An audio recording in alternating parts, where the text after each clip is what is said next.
दोस्तों स्वागत है आप सभी का एक बार फिर से हमारे YouTube चैनल दी कॉपी पेन में। तो हम लोगों ने जो सीरीज़ चला रहे हैं लूसेंट जिंदाबाद सीरीज़, तो उसमें एंशिएंट हिस्ट्री के हम कई सारे टॉपिक की चर्चा कर चुके हैं। तो लास्ट वीडियो में हम लोगों ने संगम युग से रिलेटेड चीज़ों के बारे में पढ़ा था और वीडियो काफ़ी अंतराल में आ रही हैं, इसके लिए क्षमा चाहता हूँ क्योंकि थोड़ा स्वास्थ्य ठीक नहीं है इस समय, तो इसलिए वीडियो रेगुलरली आने में थोड़ी सी प्रॉब्लम है। बाकी मैं कोशिश करूँगा कि वीडियो रोज़ आए, ठीक। तो उसी क्रम में आज का जो हमारा टॉपिक है वो है गुप्त साम्राज्य, ठीक। गुप्त साम्राज्य। तो गुप्त साम्राज्य के बारे में हम लोग पॉइंट टू पॉइंट डिस्कस करेंगे, बात करेंगे और जो भी इम्पोर्टेंट पॉइंट्स हैं उनको बता देंगे, तो वो आप याद कर लीजिएगा जो पेपर के लिए इम्पोर्टेंट है। और ये हो सके तो ये पूरा गुप्त साम्राज्य आप अच्छे से दिमाग में रखिए, क्योंकि जैसे मौर्य काल, ठीक है, बुद्ध धर्म, जैन धर्म और गुप्त काल और भी आगे कई चीज़ें हैं, तो ये सब एग्ज़ाम की दृष्टि से काफ़ी इम्पोर्टेंट चीज़ें रहती हैं, तो इनको अच्छे से पढ़े रहिएगा। तो चलिए वीडियो की शुरुआत करते हैं। और अभी तक आप हमारे चैनल पर नए हैं तो सब्सक्राइब भी नहीं किए होंगे ना, तो सब्सक्राइब कर लीजिए भाई जल्दी से, ठीक। तो पहला पॉइंट है गुप्त काल के संबंध में कि गुप्त साम्राज्य का उदय जो है वो 3री शताब्दी के अंत में प्रयाग के निकट, ठीक, प्रयाग के निकट कौशाम्बी में हुआ। संभवतः गुप्त लोग कुषाणों के सामंत थे। तो अगर बात आती है कि गुप्त कौन थे, तो ये क्या थे, कुषाणों के सामंत हुआ करते थे। गुप्त वंश का संस्थापक श्रीगुप्त, ये पॉइंट आपको ध्यान में रखना है कि गुप्त वंश के जो संस्थापक थे कौन थे, वो श्रीगुप्त थे, ठीक। और इन समय इनका दिया हुआ है 240 से 280 ईस्वी।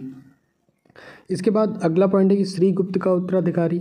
तो श्रीगुप्त संस्थापक थे गुप्त साम्राज्य के और गुप्त कौन थे, कुषाणों के सामंत थे, ठीक। अब ये पॉइंट क्लियर हो गया। इसके बाद श्रीगुप्त का उत्तराधिकारी कौन था, तो घटोत्कच था और इसका टाइम पीरियड यहाँ पे दिया हुआ है। इसके बाद इम्पॉर्टेंट पॉइंट है कि गुप्त वंश का प्रथम महान सम्राट चंद्रगुप्त प्रथम था, ठीक, चंद्रगुप्त प्रथम था। यह 320 ईस्वी में गद्दी पर बैठा। इसने लिच्छवी की राजकुमारी कुमार देवी से विवाह किया। इसने महाराजाधिराज की उपाधि धारण की। तो इस गुप्त वंश का सबसे मतलब प्रथम महान सम्राट कौन था, तो चंद्रगुप्त प्रथम। और इसने कौन सी उपाधि धारण की, महाराजा धीराज की उपाधि धारण की। इसके बाद अगले पॉइंट की बात करते हैं। तो जो गुप्त संवत है 319 से 320 ईसा पूर्व, इसकी शुरुआत किसने की, तो इसकी शुरुआत जो है वो चंद्रगुप्त प्रथम ने की, ठीक। इसकी शुरुआत चंद्रगुप्त प्रथम ने की। ये पॉइंट क्लियर हो गया इतना। इसके बाद चंद्रगुप्त प्रथम का उत्तराधिकारी कौन हुआ, समुद्रगुप्त। तो आप क्रम याद कर सकते हैं कि श्रीगुप्त, घटोत्कच, फिर चंद्रगुप्त प्रथम, फिर समुद्रगुप्त, ठीक है। जो 335 ईस्वी में राजगद्दी पर बैठा। इसने आर्यावर्त के 9 शासकों और दक्षिणावर्त के 12 शासकों को पराजित किया, ठीक। और जब इन्हीं सारी विजयों के कारण इसे क्या कहा जाता है, भारत का नेपोलियन कहा जाता है। तो ये बहुत ही इम्पोर्टेंट पॉइंट है कि भारत का नेपोलियन किसे कहा जाता है, समुद्रगुप्त को कहा जाता है। इसने अश्वमेध कर्ता, विक्रमंक एवं परम भागवत की उपाधि धारण की और इसे कविराज भी कहा जाता है। समुद्रगुप्त विष्णु का उपासक था, ठीक है, समुद्रगुप्त विष्णु का उपासक था और समुद्रगुप्त संगीत प्रेमी था।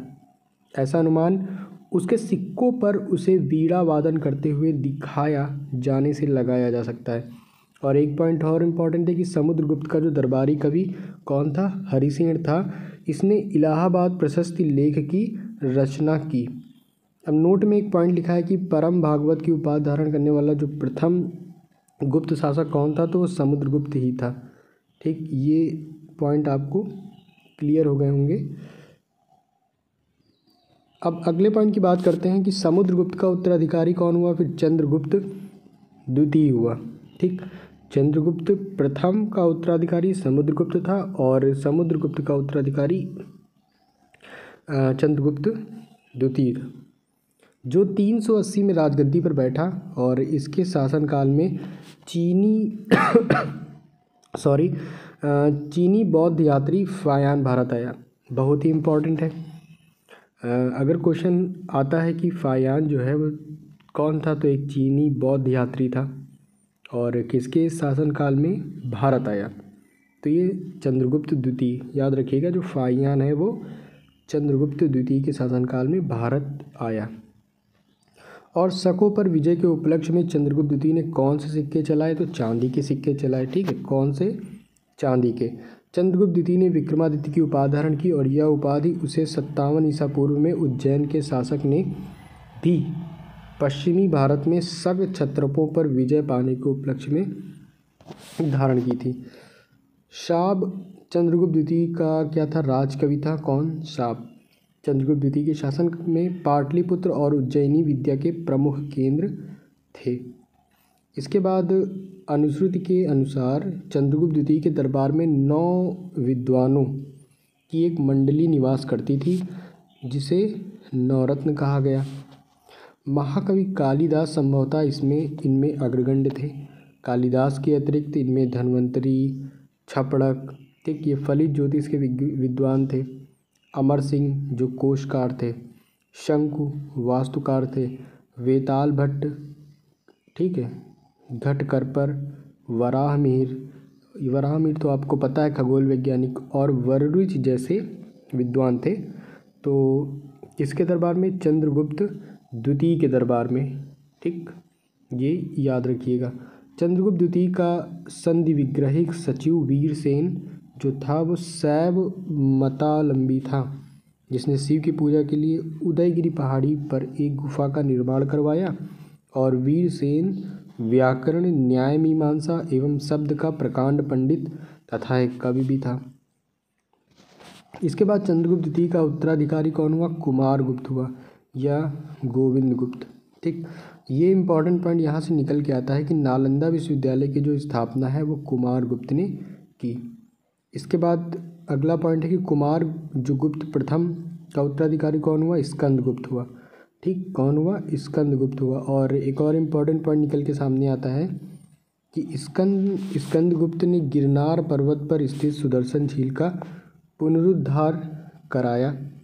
इसके बाद स्कंदगुप्त ने पर्णदत्त को सौराष्ट्र का गवर्नर नियुक्त किया और स्कंदगुप्त के शासन में ही हूणों का आक्रमण शुरू हुआ। और अंतिम गुप्त शासक कौन थे? विष्णुगुप्त। ठीक, अंतिम गुप्त शासक कौन थे? विष्णुगुप्त।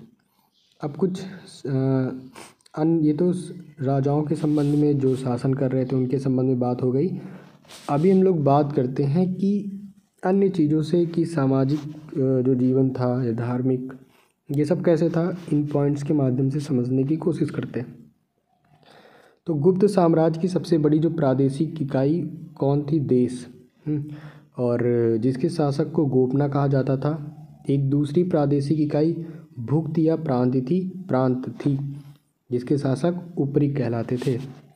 और अगर आप भुक्त के नीचे जाएंगे तो विषय या जिला नामक प्रशासनिक इकाई होती थी और इसके जो प्रमुख होते थे विषयपति कहलाते थे। जैसे अभी आप लोग देखें ना, सबसे ऊपर देश है, फिर उससे क्या है कि भाई वो स्टेट आ जाते हैं, राज्य, फिर राज्य में जिला, ठीक, फिर मंडल, ब्लॉक, है ना, ऐसे ही मतलब क्या बोलते हैं, देश, फिर आपके स्टेट आ जाते हैं। और राज्य में कई सारे मंडल होते हैं ना, और उन मंडलों में ज़िले होते हैं, फिर ब्लॉक होते हैं, और भी कई स्टेप होते हैं। फिर गांव सबसे नीचे की इकाई जो होती है गांव या ग्राम। तो वैसे ही यहाँ पर भी देश, फिर भुक्त या प्रांत, ठीक, तो उन्हीं के अधिकारियों के नाम लिखे गए हैं। इसके बाद पुलिस विभाग के साधारण कर्मचारियों को चाट एवं भाट कहा जाता था। पुलिस विभाग का मुख्य अधिकारी दंडपासी कहलाता था। ठीक, ये क्लियर है। अब यहाँ पर भी जैसे प्रशासन की सबसे छोटी इकाई ग्राम थी, अभी भी क्या है, प्रशासन की सबसे छोटी इकाई ग्राम। तो यहाँ पर भी जो प्रशासन की सबसे छोटी इकाई थी वो क्या थी? ग्राम थी, यानी गांव। और ग्राम का प्रशासन ग्राम सभा द्वारा संचालित होता था। ग्राम सभा का मुखिया ग्रामीक कहलाता था एवं अन्य सदस्य महतर कहलाते थे। और जो ग्राम समूह की छोटी इकाइयों को पेठ कहा जाता था। गुप्त शासक कुमार गुप्त के दामोदरपुर ताम्रपत्र में भूमि बिक्री संबंधी अधिकारियों के क्रियाकलापों का उल्लेख है। इसके बाद भू राजस्व कुल उत्पादन का 1/4 भाग से 1/6 भाग हुआ करता था। ठीक, 1/4 भाग से 1/6। और गुप्त काल में बलात् श्रम विष्टि राज्य के लिए आय का एक स्रोत माना जाता था। इसे जनता द्वारा दिया जाने वाला कर भी माना जाता था। आर्थिक उपयोगिता के आधार पर भूमि का डिवाइडेशन किया गया था। जैसे जो क्षेत्र क्या थी, कृषि करने योग्य भूमि, वास्तु वास करने योग्य भूमि, चारागाह मतलब ऐसी भूमि जहाँ पर आप पशुओं को, जो चारा योग्य हो, जहाँ चारा होता है पशु चराई कर सकें। ठीक, सिल ऐसी भूमि जो जोतने योग्य नहीं होती थी उसको सिल कहते थे। और अपराहत ऐसी भूमि जो जंगली होती थी। ठीक, और सिंचाई के लिए रहट या घंटी यंत्र का प्रयोग होता था। और श्रेणी के प्रधान को ज्येष्ठक कहा जाता था। तो ये पॉइंट आप एक बार पढ़ लीजिए। इसे गुप्त काल में उज्जैन सर्वाधिक महत्वपूर्ण व्यापारिक केंद्र था। ठीक, तो गुप्त काल में अगर क्वेश्चन आए कि सर्वाधिक महत्वपूर्ण व्यापारिक केंद्र कौन था, तो उज्जैन आप याद रखिएगा। अब सबसे इम्पॉर्टेंट पॉइंट्स क्या है कि गुप्तकालीन जो प्रसिद्ध मंदिर हैं इनको आपको ज़रूर ध्यान में रखना है। ठीक, गुप्तकालीन जो प्रसिद्ध मंदिर हैं, मंदिरों की अगर बात करें, ठीक है, तो ये आपको पॉइंट याद रखिए। तो विष्णु मंदिर तिगवा जबलपुर मध्य प्रदेश में पड़ता है। शिव मंदिर जो है वो भूमरा नागौदा मध्य प्रदेश में। पार्वती मंदिर जो है नैना कुठार मध्य प्रदेश में। ठीक, इसके बाद दशावतार मंदिर जो ईंटों द्वारा निर्मित है, ये देवगढ़, और देवगढ़ कहाँ, ललितपुर उत्तर प्रदेश। ठीक, दशावतार मंदिर देवगढ़ ललितपुर उत्तर प्रदेश। शिव मंदिर खोह नागौद मध्य प्रदेश। लक्ष्मण मंदिर ये भी ईंटों द्वारा निर्मित है, ये भीतरगांव कानपुर उत्तर प्रदेश में पड़ता है। ठीक, तो यूपी में आपको 2 मंदिर देखने को मिलेंगे गुप्तकालीन, देवगढ़ वाला और भीतरगांव वाला, मतलब दशावतार मंदिर और लक्ष्मण मंदिर, और ये ईंटों द्वारा निर्मित है। इसके बाद गुप्त राजाओं ने सर्वाधिक स्वर्ण जो मुद्राएं होती हैं वो जारी की। इनकी स्वर्ण मुद्राओं को अभिलेखों में दीनार कहा गया है। गुजरात के बाद गुप्त राजाओं ने बड़ी संख्या में चांदी के सिक्के जारी किए जो केवल स्थानीय लेन देन में चलते थे। कायस्थों का सर्वप्रथम वर्णन याज्ञवल्क्य की स्मृति में मिलता है।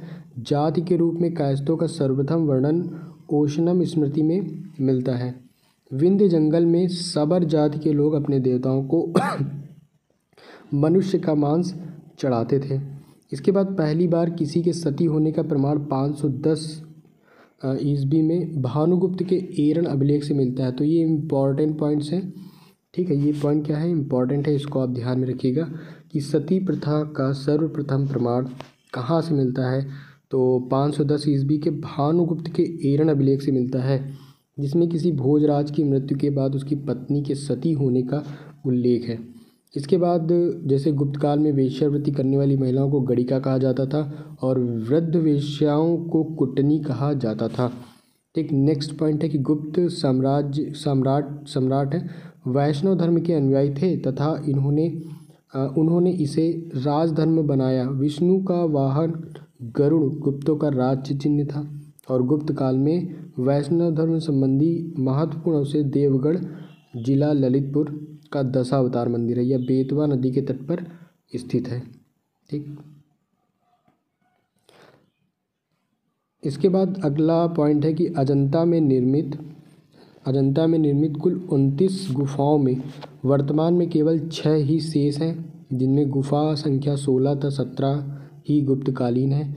इसमें गुफा संख्या 16 में उत्कीर्ण मरणासन राजकुमारी का चित्र प्रशंसनीय है। गुफा संख्या 17 के चित्र को चित्रशाला कहा गया है। इस चित्रशाला में बुद्ध के जन्म, जीवन, महाविनिष्क्रमण एवं महापरिनिर्वाण की घटनाओं से संबंधित चित्र उद्धृत किए गए हैं। अजंता की गुफाएं बौद्ध धर्म की महायान शाखा से संबंधित हैं और गुप्त काल में निर्मित अन्य गुफा बाग की गुफा है जो जिला धार मध्य प्रदेश में पड़ता है नामक एक विंध्य पर्वत को काटकर बनाई गई है। आगे अगर बात करें इस संदर्भ में तो गुफा संख्या 17 के चित्र को चित्रशाला कहा गया है। ठीक, और इस चित्रशाला में बुद्ध के जन्म, जीवन, महाविनिष्क्रमण एवं महापरिनिर्वाण की घटनाओं से संबंधित चित्र उद्धृत किए गए हैं। अजंता की गुफाएं बौद्ध धर्म की महायान शाखा से संबंधित हैं। ये पॉइंट्स हो चुके हैं। इसके बाद गुप्त काल में विष्णु शर्मा द्वारा लिखित पंचतंत्र, ठीक है, संसार का सर्वाधिक प्रचलित ग्रंथ माना जाता है। तो ये इम्पॉर्टेंट है कि पंचतंत्र किसने लिखा, तो विष्णु शर्मा ने।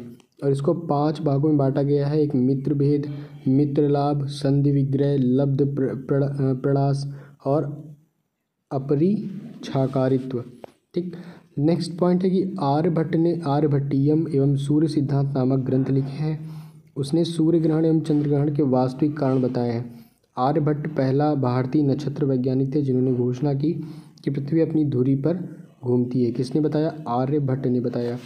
तो यहाँ पर सामाजिक जीवन भी आपने देखा, ठीक, साथ ही साथ वैज्ञानिक कहीं ना कहीं दृष्टिकोण भी आपको यहाँ देखने को मिलता है गुप्त काल में। वराहमिहिर ने वृहत संहिता, पंच सिद्धांत, बृहज्जाक और लघु जातक की रचना की। वृहत संहिता में नक्षत्र विद्या, वनस्पति शास्त्र, प्राकृतिक इतिहास और भौतिक भूगोल के विषयों पर चर्चा की गई है। नेक्स्ट पॉइंट है कि ब्रह्मगुप्त ने इस युग के महान नक्षत्र वैज्ञानिक एवं गणितज्ञ थे। ठीक, कौन, ब्रह्मगुप्त कौन थे, नक्षत्र वैज्ञानिक एवं गणितज्ञ। उसने मतलब यह घोषणा करके न्यूटन के सिद्धांत की पूर्व कल्पना कर ली। न्यूटन के पहले ही कल्पना कर ली कि प्रकृति के एक नियम के अनुसार सभी वस्तुएं पृथ्वी पर गिरती हैं, क्योंकि पृथ्वी स्वभाव से ही सभी वस्तुओं को अपनी ओर आकर्षित करती है। इसके बाद गुप्त काल में पलकान्व ने पशु चिकित्सा पर हस्तायुर्वेद लिखा और नवनीतकम की रचना गुप्त काल में की गई है। इस पुस्तक में नुस्खे, सूत्र और उपचार विधियाँ दी गई हैं। आगे बात करें पुराणों की वर्तमान रूप में रचना जो है वो गुप्त काल में हुई। इसमें ऐतिहासिक परंपराओं का उल्लेख है।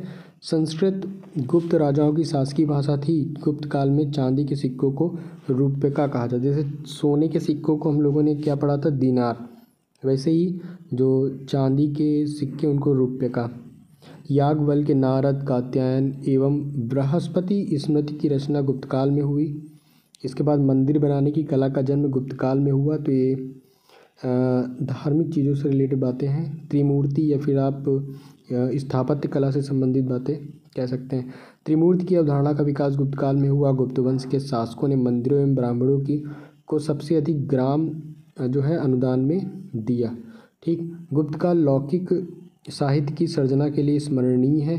भास के 13 नाटक इसी काल के हैं। शूद्रक का लिखा हुआ नाटक मृच्छकटिकम, वेरी वेरी इंपॉर्टेंट है कि शूद्रक की रचना क्या है, मृच्छकटिकम, या माटी की खिलौना गाड़ी जिसमें निर्धन ब्राह्मण के साथ वेश्या का प्रेम वर्णित है, प्राचीन नाटकों में सर्वोत्कृष्ट माना जाता है। ठीक, यहाँ पे रचनाएं हैं और सारी रचनाएं आपको याद रखनी है बिना कहे।